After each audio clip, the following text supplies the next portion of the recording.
So very good morning, welcome है मेरी इस ग्लोबल क्लासेस में। चूंकि फिजिक्स प्रो मेरा न्यू चैनल है, इसमें आपको वो वीडियोस प्रोवाइड होंगे जिससे आपको समझ में नहीं आ रही है, जिस कॉन्सेप्ट से आप परेशान हैं वो कॉन्सेप्ट का पूर्ण वीडियोस आपको प्रोवाइड हो जाएगा मेरे इस चैनल में। तो आइए जरा शुरू करते हैं। चूंकि आज का जो टॉपिक है बड़ा ही यूनिक रहा है ना।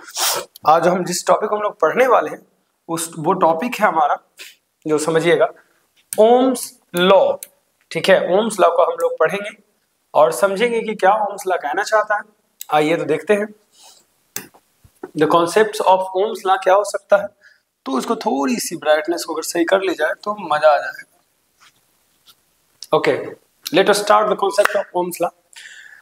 जॉर्ज साइमन ओम सबसे महान साइंटिस्ट में से एक है। ठीक है, जॉर्ज साइमन, ठीक है, साइमन ओम की मैं बात कर रहा हूं। इन्होंने ओम्स लॉ के कॉन्सेप्ट को हमें दिया, प्रोवाइड किया। ठीक है, सबसे पहले तो आप पोटेंशियल्स एंड पोटेंशियल डिफरेंस जानो, तब ओम्स लॉ को अच्छी तरीके से समझ पाओगे क्या कहना क्या चाहता है ओम्स लॉ। ठीक है, और पोटेंशियल एंड पोटेंशियल डिफरेंस के जो वीडियोस हैं वो आपको ऊपर वाले जो आई बटन दिए हैं उसमें आपको मिल जाएगा। तो डिस्क्रिप्शन में जाके पहले पोटेंशियल एंड पोटेंशियल्स वाले वीडियोस को ठीक से देखिए, क्योंकि अगर वाकई आप समझना चाहते तो अच्छी बात है, नहीं तो आइए मैं आपको समझाता हूं कि हमेशा, चूंकि हमने कहा कि जो चार्ज होता है वो इक्विवेलेंट होता है फ्लूइड के। इसका मतलब फ्लूइड और चार्ज में कोई अंतर नहीं है। अगर फ्लूइड का फ्लो होता है तो चार्ज का भी फ्लो होता है। ये बात आप समझते हैं। तो आप जानते हैं कि जो चार्ज फ्लो करेगा हमेशा हायर से लोअर। तो जितना ज्यादा, मान लीजिए कि यहाँ पोटेंशियल है, ई वाले में वाटर ज्यादा है और इस वाले कंटेनर में वाटर थोड़ा कम है, तो कॉन्सेप्ट को समझने लायक ये चीज है कि पूरा फूला बड़ा हुआ। ओके, और इसको कनेक्ट कर देते हैं इससे, और ये थोड़ा बहुत कम इसमें पानी है, तो जाहिर से कि ये हायर पोटेंशियल है HP, इसको LP बोलेंगे, लोअर पोटेंशियल बोलेंगे। इट्स अ हायर पोटेंशियल और सेकंड इज लोअर पोटेंशियल। यानी कि हमेशा जो फ्लो करेगा, अगर फ्लो भी होगा तो देखिएगा क्या होगा, पानी का फ्लो जो इस डायरेक्शन से इसमें हो, सेम चीज है। तो इसी थ्योरी को यूज करके जॉर्ज साइमन ने हमारे लिए कॉन्सेप्ट दिया, और उस कॉन्सेप्ट को कहा जाता है ओम्स लॉ। उनके लॉ के अनुसार ये कहा जाता है कि, समझिएगा, ओम्स लॉ क्या कहता है, लॉ का क्या कहना है। तो अकॉर्डिंग टू ओम्स लॉ अगर बात करें तो कॉन्सेप्ट है कि at constant temperature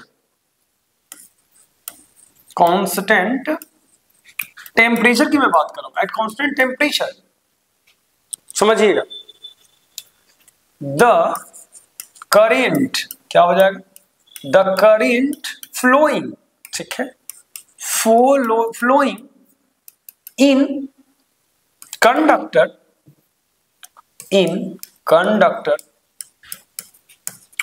is directly proportional, क्या होगा, proportional to the potential difference, क्या हो जाएगा, पोटेंशियल डिफरेंस हो जाएगा।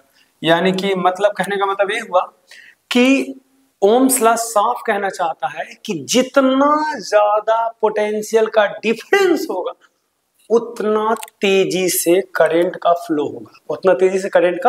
होगा, अब आप में से एनालाइज करके जरा बताना कि इस कंटेनर में पानी का ज्यादा फ्लो होगा,